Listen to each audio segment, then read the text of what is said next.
If you have anything to get off your chest, do it right now. Never make it. I think we're good. I fucking forgot Clone Wars Liam Neeson. Yeah. Wait, do you have the image of that? Clone Wars, like everybody. We're gonna talk about the visual aesthetics of the character designs. Yeah, no, they're. Oh my god, I forgot about the Liam Neeson part. Oh my god, oh, that's funny. No, no. Okay, we'll talk about it. We'll talk about it. Cody, you gotta introduce the show whenever you feel ready. But I'm just saying because that's how we've structured it now. Yeah. Yeah. Would we rather wait? Because I thought Buster was really excited about doing this one, and I don't know. No, I'm ready. Do you think you could do it from memory? Yeah, like I got notes. I still have my notes. I still watched it. Like, I'm good. Yeah, it's just been a week, and Buster didn't get a chance to rewatch it. Yeah. Because Buster thought it was last week. No. Yeah. Whatever. Fuck it. You know what I mean, Buster. Unless you think I'm talking out of my ass, you can. No, you got it. Like, I can still talk about it. Like, I just might be like a little more scatterbrained. So, but I can still like riff on your guys' words. And I've seen it, and I have like footage pulled up on another tab just in case. Yeah, we're good. I think I'm gonna have. I'm building this model kit here. I think I'm gonna have to bust up my. Get nippy here. I'm not thinking. Cody, you really need to work on your phrasing. No, they are nippers. Cody's using the right terminology. I know. I'm also being facetious. Yeah, I'm just not thinking that this Kodabu, the plastic that Kodabukiya uses is designed to break away by hand. Unlike the Bandai. Is it as good as Bandai's? You were about to bring it up. Never mind. Well, it's denser. I'm just saying it doesn't feel like it's designed to. I know my pliers. It does not feel like it's designed to break by hand. My handy dandy, they're not my god. I have some of the god hand nippers. I'd be surprised if you didn't. That sound like breaking glass because it wasn't. Breaking gas. Breaking ass. As in breaking into the podcast. Hey everybody, my name is Snowbird83, and tonight is not. Tonight is modular media, and the media we're modulating is an analytical level of. This is terrible. Oh come on! It's not. Oh bad. No! We can give him more rope. Nah, I mean, we wouldn't restart it, so we're not gonna restart it. We die like men. It's Analytical Fanboys because I said the wrong thing, and tonight we're mostly fans of the, I guess you would call it, Clone Wars 2D animated. According to Disney Plus, it's Star Wars vintage 2D animated micro series Star Wars Clone Wars. The Clone Wars before the CGI one. The Genndy Tartakovsky directed shorts. Yeah, that's what I would just call it, the Genndy Clone Wars. Yeah. Also specifically the Cartoon Network Clone Wars. I mean, Clone Wars has been on multiple things. Yeah. It started on Cartoon Network, and then it went to Disney XD, and then it went to Netflix, and then it finished up on Disney Plus. We'll get more into our feelings and overall opinions on that era of Star Wars. But I am Buster. Over there is Boingo. Hello. Yeah, and we are very excited that Cody picked this because I think we all have watched this before, but like we all like are really like haven't really had the chance to talk about it, And I think it's just it's something that's been near and dear to me pretty much always. If I'm ever getting other people into Star Wars, it's one of the first things I like to show outside of like the regulars. It's like the number one thing. Or if I know anybody who it is my favorite Star Wars piece of media, I will say. So like it is a good introduction. Like if I know anyone who has just seen the movies, I'll be like, oh, but you have to try this first. Yeah. I mean, this is also easily the most digestible, immediate piece of Star Wars media. Yeah, so much visual storytelling. Like, it's very reliant on the visuals and rule of cool.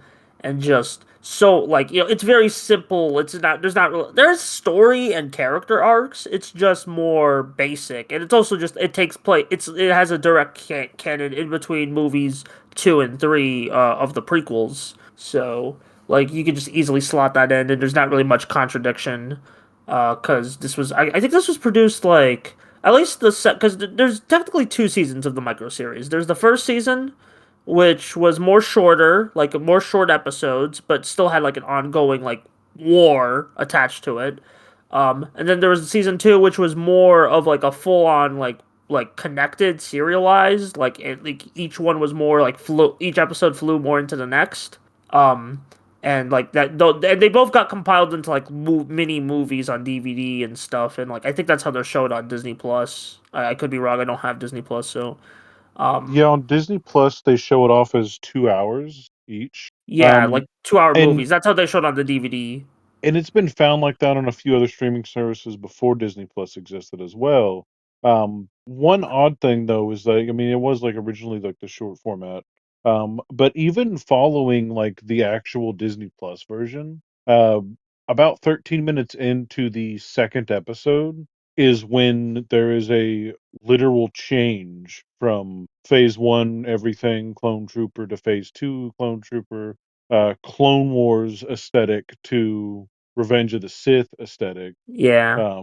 It's just interesting to see it at that point instead of like it kind of feels like maybe they should have had it be 1 hour and like 15 minutes and then I think 40 that's how minutes. the I DVD get did cutting it. it I think down. that's how the DVD did it. I could be wrong. But like, yeah, I know that. Well, Yeah, but the whole point of the Clone Wars thing wasn't necessarily for it to be a show. It was meant to be like a program interstitial. It was, yeah, hey, we have two shows. This one's a little short. We need something to fill the gap. and also Here's to a promote the prequels to yeah. kids. Actually, it's pretty fitting how like I think what was Cody's last thing before? No, it probably wasn't. But like earlier in the like analytical of this analytical fanboys era, like Cody did recommend episode one of like the prequel. So it's like we're going from one prequel thing to another. So Yeah. yeah, And I've just been kind of living in that moment. I guess it's a anniversarized almost. Maybe not you're quite feeling for Clone Wars yet, nostalgia. but You're feeling nostalgia, nostalgia. yeah. We're definitely seeing things come back uh, in that Star Wars realm, or see things referenced back to it. Yeah. Mhm. Other things we'll get to as we go through some of the characters and episodes. Because Dirge is one of my favorite fucking things in Star Wars. I mean, this is also the birthplace of one of the greatest Jedi background characters, Shaggy. Yeah, he's neat. I just think it's He's silly. fun whenever Star Wars makes little references like that, Yeah, like E.T. like Stu John. The ETs. Yeah, Stu Oh, John. Shaggy was the freaking like freaking what's his name? He was the Shaggy Padawan. Rogers Yeah, looking guy. Oh my he was god. called Shaggy. Yeah. And Oh, Shaggy. Oh, I just got it. Oh my god, that's. he got flattened. I mean, Yeah. that makes sense because Warner Brothers and Cartoon Network, but also, oh my god, I didn't even notice that. Shaggy spelled SHA' space GI. Yeah. I also think this like okay, so I granted I haven't seen episode two and three yet, or actually it's been a while for since I've seen those movies, but like in like recent memory. But this does like Clone Wars miniseries does fill in some gaps in terms of not just narrative, but in terms of just like feeling for me because it's like you always get hyped up these Jedi masters and understandably in like a 2 hour movie you can't like always be focusing on these like big Jedi masters when we got to do the Anakin shit. But this one like, because it's a short format, we're going like it's a big war, we're going all over the place, like all over the galaxy. We actually get to see what the Jedi's can do and like then so like when they all die in episode 3 we can actually feel something, you know? You Because it's know like, what? oh, that We didn't do the big important thing. Why did you pick Star Wars: The Clone Wars, Cody? yeah, that's a good question.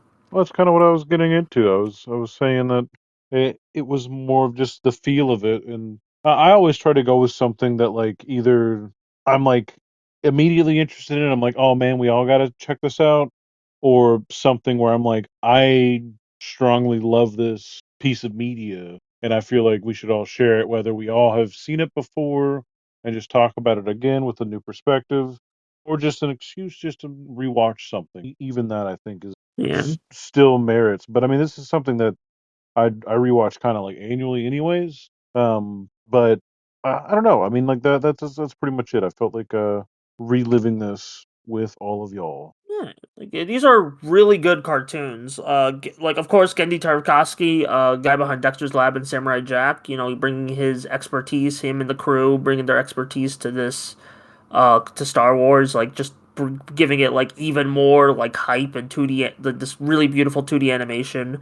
Like yeah, the caricature like actor like this is are a bit funny, but they're still like charming and they can still be badass when they need to be. Like they do really benefit the alien creatures in Star Wars, like the Kit Fistos and all the little Yeah. gremlins and stuff. The more alien a character, like a person is in Star Wars, the better it is.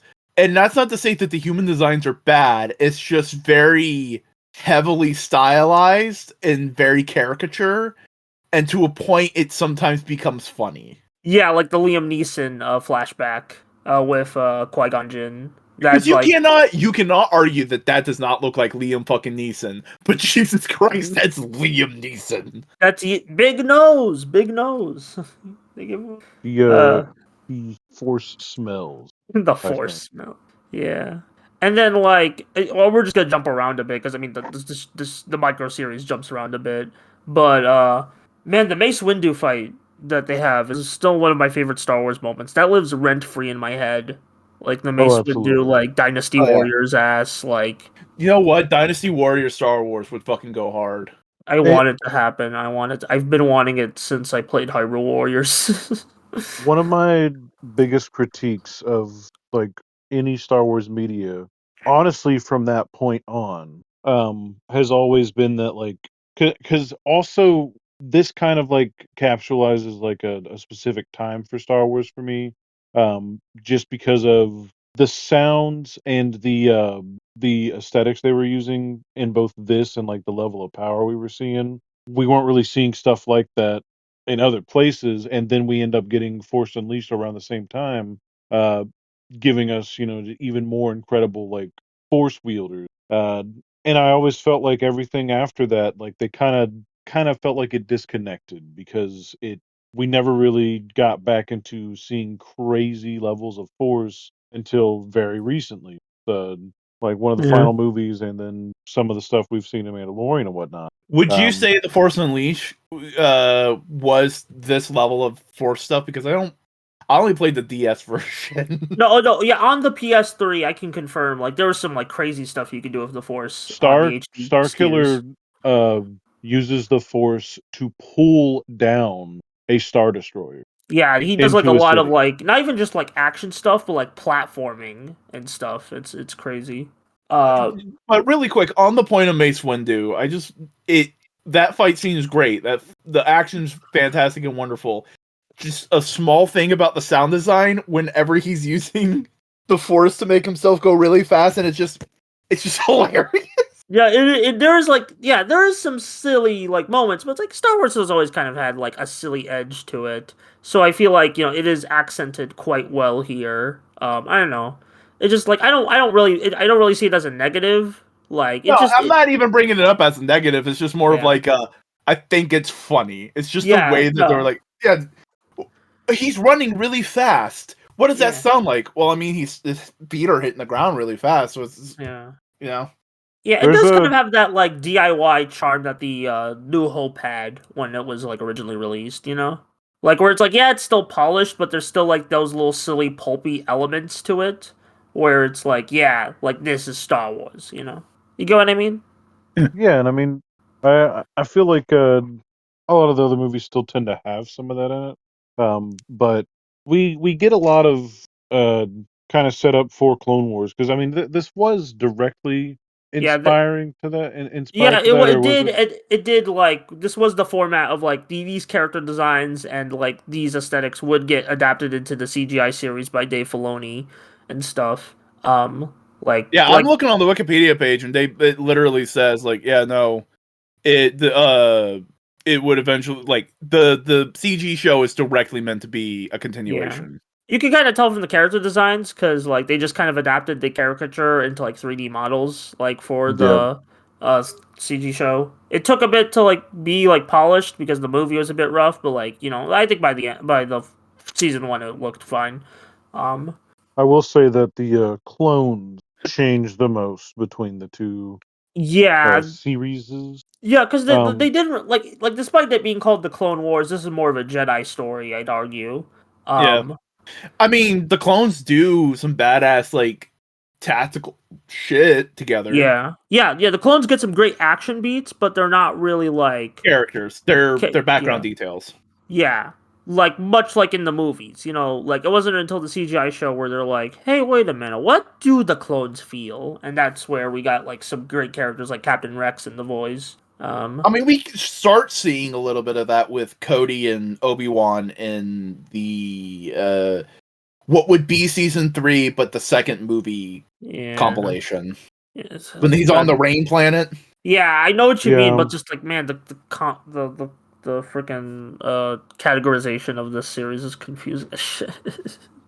Yeah, it does increasingly get like every time I come back around to it every year, it's always like, man, I always forget. Like, because normally I'll just take it all at once, and I'm just like there to see like the scene and just enjoy it. And Yeah, but when you're trying to like talk about specific moments and like bring up, oh well, this specific episode or this specific short, that's when it gets a bit harder.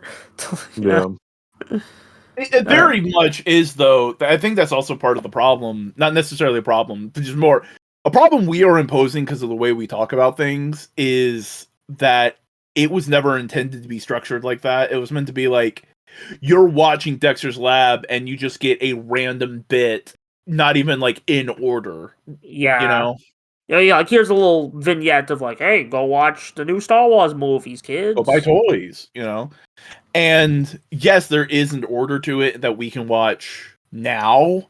Yeah. And there is enough of a connecting story. Yeah. I mean, there's much more connecting story in the second compilation, which is season 3, than the first one. Because it kind of is bounce, bounce, bounce, bounce, bounce. And the biggest overarching story is the siege battle on that one planet with Obi-Wan on the ground force and Anakin in the sky. Yeah. that was originally season 3. Are we talking about? No, we're talking about the first. That's season 1. That's season 1 and season 2. Yeah. Yeah. Season 3 is when Anakin becomes a master and he has the new hair. Yeah, the Revenge of the Sith character designs. Yeah. I will also, another funny thing about some of the sound effects, because that's not Hayden. That is not Hayden. No, it's completely. Let me look up the voice actors. I got it right here. Matt Lucas. Yeah. I think these are all the CGI Clone Wars actors, because James Arnold Taylor is Obi-Wan, and he would go voice the Obi-Wan in the CGI show. So he did. This guy did not come back for Anakin. Oh yeah. Okay. Well, like some of the actors came back, but like not everyone. So then, to complete my thought here, because I knew it always sounded off, I just never bothered to like look any part of that up. Like I know that wasn't Hayden, and that's not the same voice as the Clone Wars CGI show. But okay, this guy's been Anakin in a lot of the video games, but not in the CG Clone Wars show. Makes sense. There's another odd pairing with this too, where before I get into that, I'll just continue this. The fight with Savage Opress, or no, it's Ventress. Sorry, Savage Opress is the brother of Maul. Whatever. But the fight between her and Anakin, it's very funny leading up to that because of Anakin the whole time, like, I'm gonna get him, this dude, this guy. This guy's not gonna do anything crazy, and it's funny the way they lead up to that in that way. But the final fight does use Hayden's scream whenever he like has the red moon or sun behind him. Yeah, and he has the one arm destroyed, and you're getting the visions. Yeah, that was a pretty metal shot, like to end the season on. But they put Hayden's screams from like one of the movies in there. That makes sense. I can hear it. Or just Matt Lucas just did a like stupidly good job imitating what Hayden would do. There's a lot of video game sounds in this as well. Yeah. It does a good job to match up with that, but around this era with like Battlefront 1, it kind of matched up perfectly because you had this style of ARC Trooper specifically in Battlefield 1. and there was only like Genosha and like the city maps, and they were heavily inspired from specifically this type of stuff. So we didn't get a whole lot of clone play of this style, like Phase One stuff. In well, I mean, we did in Battlefront 2, but at this time we had no other game to give it to us unless you like got to the end of it, you played just that.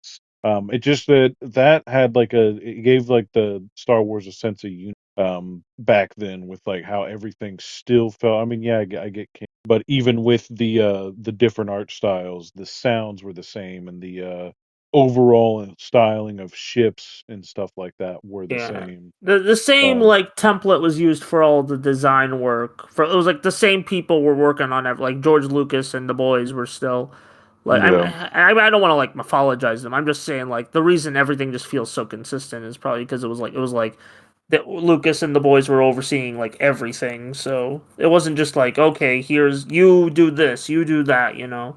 I mean, either style's fine. I don't really think there's like a positive, better or worse of either design. Is just like more like how to explain it. It just like different philosophies lead to different like ways of a franchise being interpreted and stuff. Yeah. yeah, And that's getting into like the greater problems of Star Wars kind of bullshit, Yeah, is that Star Wars in and of itself as an IP is such a kitchen sink fantasy kind of thing that you gotta be really good at playing the hits and know what you're doing to make it work, or you gotta be just as fucking weird as what's come before and do that. yeah, and I do think this series succeeds at like just like well there's bizarre moments, but there's still it's still like so much cool shit, like so much cool choreography and action beats and just Well, I mean, little like Here's the thing. I would say no. This thing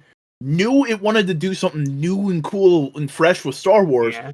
because of the jousting battle. Yes, the joust was so cool. See, Yeah, a lot of this really feels like the animator, uh, like playing to his own personal strengths. A lot of it feels like a lot of scenes in Samurai Jack, which I love and appreciate. Um, Oh, that Mace Windu scene was straight up a Samurai Jack episode. yeah, but we never really return. We never really see those specific models of IG units again, and I've always wanted background somewhere. Because they do specify with some of these designs. We do see some of them return in later, like canon. Just not a whole lot of them. But they even in the show they do a good job of like setting to setting all having something that's like that dark brownish like metal to the robot, so they all feel like they're designed for kind of the same thing. yeah. Um, it's just a nice like brain tickler to like eat over and enjoy the fact that they covered it to that level. And Uh, it, yeah. the I think it shines the best whenever we're getting like I mean kind of one of the things that the animator does the best is just like the all like more action and sound focused scenes where there's not a lot of talking. Yeah, like Um, as I mentioned before, it is like a visual feast. Like I feel like you mhm. could just like watch this without sound or just like the reason it just like it's stuck with so many people like over the years is that like you know even as a kid if you're just like tune like I think that's why they work so well as shorts where it's like you just like even out of context you just tune in and you're just like impressed by the visual storytelling and stuff like just like like even if you don't know what a star or war is it's just like yeah that I feel something here, you know. I understand. Yeah. Yeah. Fun fact about Dirge, the gray armor bounty hunter that Obi-Wan fights in the city. We don't really see that race in canon again. Maybe in like a comic or so between then and now, because I think Dirge did get his own comic. I know we got an action. It's very rare when we haven't got one since around this show came out. But Jedi Survivor, Jedi Fallen Order, this Jedi game with Cal Kestis. Uh, spoilers for that game. Surprise. In the second release or in the second installment in that franchise, one of the bosses is said to be like an ancient alien race in a way of like we get the lore of like it's kind of like a race of like warrior aliens who live a very long time. And then while you're fighting them in a cutscene, it shows us that this guy is the very same type of species as Dirge, and it makes the boss fight like harder for it because he has certain levels of like regeneration and it's hard to kill, but they want to die. And whether or not it was intentional or ever written down between the scenes we get in this and the way they handle that character in that, going back and watching this, listening to the lore from that in the Cal Kestis game, um, it just still makes perfect sense going back and watching the Obi-Wan fights. I do have also loved, always have appreciated, and laughed at the fact that like the clones in this are always so unapologetically like tactical. Like when the clone fires the rocket inside the elevator at Grievous, almost no questions asked, almost does not. Or when Oh, fucking love the uh, clones. Just no hesitation on anything in this. yeah, Yeah. when Dirge like eats Obi-Wan Kenobi, their first immediate reaction is like shock it. It's like, oh, he's dead, shock it. It's just funny because like it also kind of seems like Obi-Wan plays it off as if it's like, oh yeah, you totally didn't just commit to me dying. That's totally fine. Oh, we haven't even talked about Grievous yet. I love this version of Grievous. I've always loved Handsome Grievous. voice Grievous. Yeah, We handsome get voice both. Grievous. We get two versions technically Yeah, because of because the it's like the time skip. Yeah. well, no, like the scene where Dooku is seeing over the fight in the arena. One of the characters you see there is designed almost identical to what Grievous used to look like whenever he was a bounty hunter without any uh, The cybernetics. add-ons. Yeah, the cybernetics. There's a guy that looks Mhm. exactly like him. I don't think it's intended to be him because I'm pretty sure we see Grievous before this scene. Well, I mean, I don't know. I don't know. It is I Well, I what don't it is. think mean, I don't think we've seen Grievous yet because we had the one character trying to be the new Sith apprentice. Yeah, like yeah, but but Grievous was never considered a Sith apprentice. He was just more of like a Sith buddy.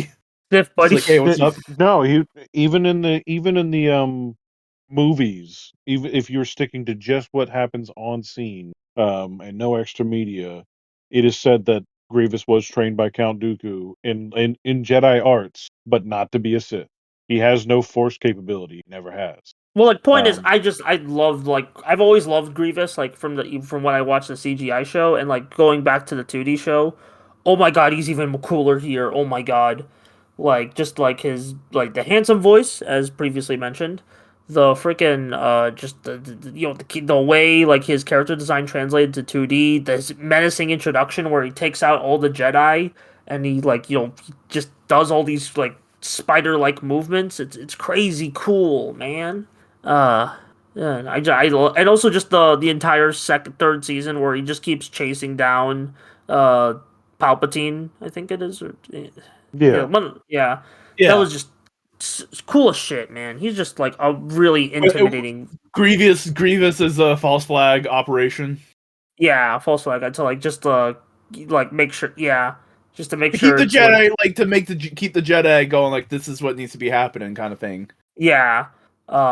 But in general, yeah, like just he's honestly like a perfect summation of everything I love about these like Clone Wars shows. Like badass, cool. You can tell so much from the visuals. Like just wonderful interpretation of that character. I mean, Probably this is also just great interpretations of like every character because they can be so fluid in their movements that they yeah, all like we talked about Mace Windu. That's badass. He has so many cool badass fight scenes. The only thing I want to mention is just because I think it's funny. Every once in a while, the character design for Mace Windu does Samuel L. Jackson so dirty because his head looks like a mushroom. yeah. fair.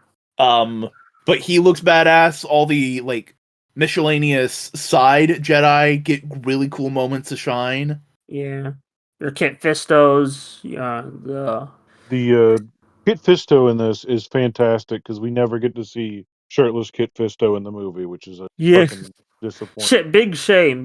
Honestly, come We on. do get Could to have changed lives. we get a nice focus in Kit Fisto in Clone Wars, which Clone Wars does a good all of the Jedi during that specific time, almost. I don't think we ever get to see my favorite Jedi from this specific series. The man, the four throat slug thing.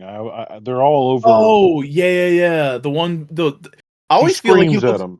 Yeah, he always feels like they look more like a worm to me. You know what I But mean? Yeah. Yeah. They have very interesting like body designs, but they've always been in Star Wars. They're like one of the like OG races. Mhm. It's just we've never seen a Jedi. Just like the other one, whenever they're running for Grievous and Shakti, like says you too because it just like newts at her, and she's like you too. Oh, the Like thing with like 4 eyes and the straw. yeah, we've seen that. That being in the original trilogy. Honestly, almost every single Jedi that's not like a human-based character or one of the main Jedi we've seen in the other movies who've already been. A lot of the Jedi we see are based off of aliens from the original trilogy. Like a lot of them, Well, I mean, which we is got a it's cool. demon. We got one of the like fucking dudes who look like Satan. Hmm? He was the guy who led that one fucking charge in space Yeah. They with the even like badass had one of helmet. the He's in wolf the wolf. movies too, by the He way. is in the movies. Well, I was just more like, but this guy. There's also like a Wolfman in this, and like Wolfman Yeah, was in the original trilogy. So yeah. The Wolfman is the part that's the main guy who was like one of the old ones. yeah. I don't know, guys. I'm starting to think that maybe Star Wars probably works better in an animated medium than it does live action. Yeah, like honestly, like when people talk about like, I kind of get on a side rant, Boingo, about Yeah. Star Wars. When people talk about like Ahsoka, people are like, why wasn't this animated? Like because not even just because all the lore is connected to the like animated shows like Rebels and Clone Wars and shit, but like just like it would have been like much better like animated because like they clearly kind of rushed the lighting and stuff. I don't know. Just so like I feel like people, but even then, when like ever they animate Star Wars like Bad Batch, that kind of goes way too under the radar, and I'm like, oh that sucks because it's like a Bad Batch is good. I've seen episodes of Bad Batch; they're good episodes, and I just wish they were like they got more promoted. But that's just kind of like that's a whole other conversation about how the West treats animation right now. So, I don't know that Legitimate.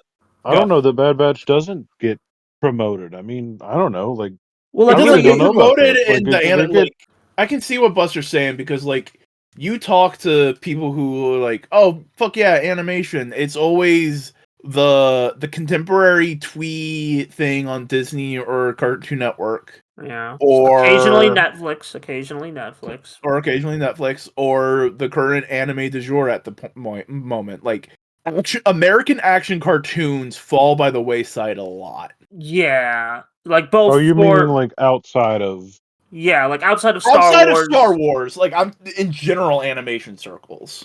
Yeah, like we've seen this happen with like all over the like just like action cartoons in general, all over the mediums of just I don't know. It just but it's nice like whenever like one can breach that barrier and just be like, yeah, this is cool. Like and like Clone Wars kind of did. Like the 2000s were like the golden age, not golden age for like these shows' popularity. So of course people remember these shows. So yeah. I Honestly, don't just know. looking at the way Genndy like designed the characters and structured the animation and just how everything flows and does, much in the same way like all contemporary anime can trace its iconography and design and language to like early Tezuka. I Yeah, think this should have been the new like seed for which American animation should have sprung. yeah. But You know hey, what I mean? we did get like a couple years later we did get the Adventure Time boom, but like that kind of like was pretty short lived, only like a decade. It wasn't kind of got kneecapped by the streaming era, but that's a whole other. But I'm so, like you could probably put a direct link between this and of course Symbiotic Titan, same creator, yeah, yeah, but like also Motor City. yeah, yeah. I can see, yeah, like where it's like yeah, this the style, the action visual language of like the action scenes driving the plot, but still having like time for character beats. Yeah, I will say there's a scene where they fight a general, another droid general, but it's like a alien species. And he's wearing a red like kind of like band outfit or old World War I era kind of like almost like Germanic maybe like outfit. Oh yeah, Um yeah. and he looks exactly like the symbiotic titan like troops Yeah. end up looking later. Which I mean, it's just cool to see. Yeah. Like, But so, I like, mean that's where that animator shines too a lot. Anything robot and action, good lord. yeah. I'm sorry to get on that animation tangent. I've just been feeling really like dour about the state of the industry right now. So it's just like when even like talking about an older show, it just makes me upset when I just be like, man, we could be getting more of this, but like corporations don't want it. I It mean, is what it is. thankfully, Genndy was able to make Primal, and it doesn't seem it's Yeah, I looking think on it's on Wikipedia. season It's still 3. going. It's Yeah, I still think it's going. on So, season 3. Let me double check before I primal. I think it's greenlit for third season. I think yeah, it is coming for a third season. I don't know when it's gonna happen though. It's been like a couple of years since the second season aired, but they did say a third season's coming, so that's good. Yeah. Also, Genndy Heck worked on yeah. another show. I forgot what it was called. It was like apparently it wasn't that well liked, but like yeah, sometimes sometimes you don't hit every shot you take, but it's still worth it to take the shot. um, Uh, the Unicorn Unicorn Warrior. Warriors Eternal. Yeah, I heard that one was a wee bit mid, but like I'll be the judge of that later. I Whenever I get watched around all to of it. it. Oh, you did. Yeah, I really enjoyed it. Yeah. Me and Maddie watched all of Primal as it came out, and then got into I think it's worth it to uh give it a shot. I mean, they kind of let him run with it. Yeah. Primal's just like one of the Yeah, yeah. Compared to Primal, I just assume like everything looks like shit compared to Primal just because of how like amazing Primal is. But uh, yeah, I think it still has a lot to say with that show. yeah, Just as a side note, we should definitely watch it. yeah. Yeah, I'll put it on the list. Yeah. I think are we approaching the end or there's some more things we can always talk about because we talked about like action and character designs and characters and all that kind of stuff. yeah. We haven't talked about what is fundamentally the big A plot of season 3, which is the last little bit, which is Anakin goes off to a fucking planet and gets told, "Hey, by the way, you're gonna be turning into Darth Vader." Yeah. Kind of setting that all up for the finale of the prequel trilogy. Yeah. With all the blue naked mole rat men. Yeah. Interesting to see them learn to love being armless. Well, I mean, it's meant to be It's touching though. symbolic. I Yeah, mean, it's symbolic of like fundamentally that whole thing. Now I'm just putting on my fucking media literacy hat. That whole story is Anakin is the journey of Darth Vader. It's him falling into anger, and doing all that kind of stuff. But fundamentally, the men that he saves gives him the path to becoming Anakin once more and being saved by Luke by rejecting the machine that they had attached to them. Just Anakin didn't realize the lesson at the time till much later. yeah. And fundamentally, the reaction from the village that they all return to is also indicative of Darth Vader because he won't be accepted. Like there's a fear of acceptance, a fear of what you have done, and the culpability you must accept of that. But Luke going like, "No, dude, you're my dad still." Like if Darth Vader survived that, Luke would have been like, "All right, time to fucking start making up for all the shit," you know? I don't Hmm. know about that. I've thought about that in a lot of different ways. We don't really have to get into that tangent, but I mean, Yeah. realistically, are you just gonna let somebody like I could forgive you for slaughtering all those children I mean, it's a and fictional and for story ens- anyway. and for enslaving everyone and Yeah.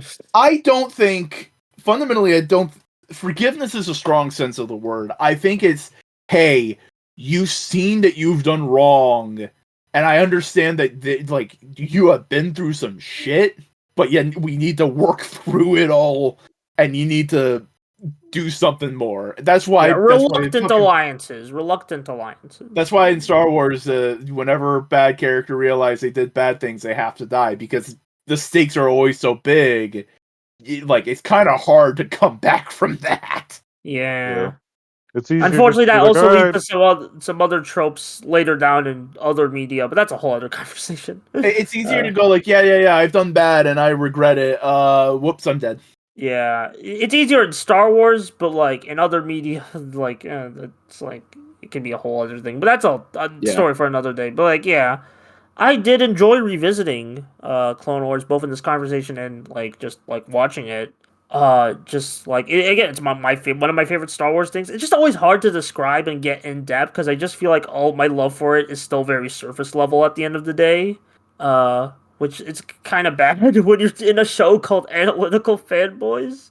Like I just like, oh yeah, it's a cool looking show. The animation is very good, and I'm like, but like, what's deeper? Like, no, the storytelling's still really good. It just, I don't know. There's Well, also that's probably fun. there's some metaphor for like we talked about how cool the stormtroopers are, the clone troopers are at just being like super tactical, Yeah, just being like but like there is a layer to that. It's like because at this point in time they're just the clones. They're not yeah, characters. They're just the yeah. clones. So they are acting like a machine. But as we get to know them more, they start acting and behaving more like people because we see them as people more. Yeah. I do think there is like someone I read this somewhere. I don't remember where, but like where it's like these cartoons could be seen as sort of like Republican propaganda in the universe. I don't think that's quite true because they do show the flaws of the Republic, but like I think there's like in terms of like there's some merit to that like view. It's just I don't think it's the view they were like it doesn't 100% line up with this. That theory works a lot more with the intros for the CG show. Yeah. Oh, yeah. Like yeah, with like the The Republic. Yeah. yeah, That would definitely be true about the CG. Yeah. the Like intros, not the it's show itself, but just the intros. yeah, with the epic voice. Not the epic voice guy. What's it? Well, the trailer. The guy who was in every trailer. Well, it's a transatlantic like news reporter. It's like, whoa, from Yeah. the front lines. Yeah. You know, Yeah. That was always a great way to open each because episode. remember, Star Wars is 4 fucking genres smushed together. It's a western, it's a Yeah. war film, it's a samurai flick, and it's a what was the other one? Science All it fiction. really Oh, is pirate. a culmination of like Yeah. various real life like peoples, but what if in space and even more peoples and even more other things. Yeah, It's and that it's again. It's the kitchen sink of franchises. it's a very kitchen sink approach to like Like Boingo, Buster. Oh, I'm still here. Sorry. I think my mic cut out for a second. Oh, okay. You were saying, Boyko? No, what I was about to say. Like earlier, I mentioned of like, oh yeah, Star Wars needs like fundamentally, Star Wars needs to make it work. Needs someone who understands what it is implicitly to its very core, like a Dave Filoni, or you need to be a fucking weirdo and just keep adding weird shit to it, because that's what Star Wars is, baby. Yeah, it's weird shit on top of weird shit. The Mets, baby. It's the Mets. It's the Mets, Space That Mets. too. That too. I don't know. Like Star Wars is at its best when it's just creative bullshit, and I like that. I know, but like there's still good stories that can be told the other way around. It's just I prefer the like wackier side of Star Wars. Yeah. I That's believe all. that's supposed to be the point at this point now. Star Wars is supposed to be something that anybody can get something out of almost anywhere in the world just because of how much it pulls past Yeah. it. I mean, It's also it's just been around for so long. It's inspired so many other people. It's just I mean, it's look, just- the latest Star Wars project to have come out is, hey, what if Star Wars, but the Goonies? yeah, Skeleton Crew. I still need to see that show. That Like, I've heard promising things. that's fundamentally how you make a Star Wars thing and make it fun and cool and exciting. Hey, Yeah. what if Star Wars, but an ongoing war film anthology? That's the Clone Wars. What if Star Wars, but just like the first 30 minutes of Predator? Bad Batch. What if Star Wars, but so on and so forth? Well, Yeah. yeah. What if Star Wars, but everybody liked it? And What if Lone Wolf but Cub, but Star Wars? Mandalorian. yeah. Anyway, I think we're running in circles, but like, yeah, thank you for showing us this, Cody, It was my pleasure or to. re-showing us because we've all watched it before, but like, just like have an excuse to just talk about it again. Absolutely. Absolutely. Always need an excuse. Poopsly. Yeah, excuse you. Well, Buster, Oh, is it my turn? I think it might be. All right, let me Should we do closing arguments and or Yeah, statements do that while I before grab the the image. court Yeah. adjourns? I'll go. It is a fun little episodic journey. You can see the seams, but like that's fine. It's a piece of art. Sometimes you need to see the seams of the art. It is some of the best Star Wars to have existed, but I don't know if that's because of the Star Wars in it or if it's just the Genndy sauce that I'm loving. Either way, it is a fantastic meal. It A is little bit of hard to column A, a know. little bit of column B. I call them agree. Yeah. All right. So, do you want to hear what I'm gonna show you guys next week or next Yes. month? Next month. Sure. So, there's an anime I've been meaning to rewatch, and I figured Yay. this is a perfect excuse to show you guys. This is one of my favorite anime of all time. We'll see if that statement holds up. Next time on Analytical Fanboys, we're gonna watch Blood, Blockade, Battlefront. Ooh. That's something I've never heard of before. This It's by the is- creator of Trigun. Yes, so Oh, yeah, shit. continuing that. Yeah, we're gonna watch the anime adaptation. You can't really read the manga because the anime and manga are like completely different. But As is true of Trigun.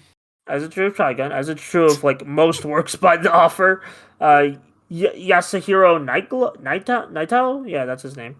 Night Owl? Yeah, but we're gonna be watching the first season anime adaptation. There is a second season, but I just want to focus on the first season because that's just like has a lot of stuff we could talk about already.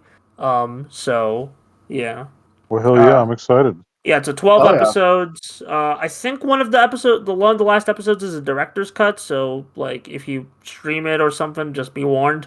We'll see. I'll let you guys know but yeah, next time, Blood Blockade Battlefront. Yeah. This is Right. That's the first one with like a meme opening or ending, isn't it?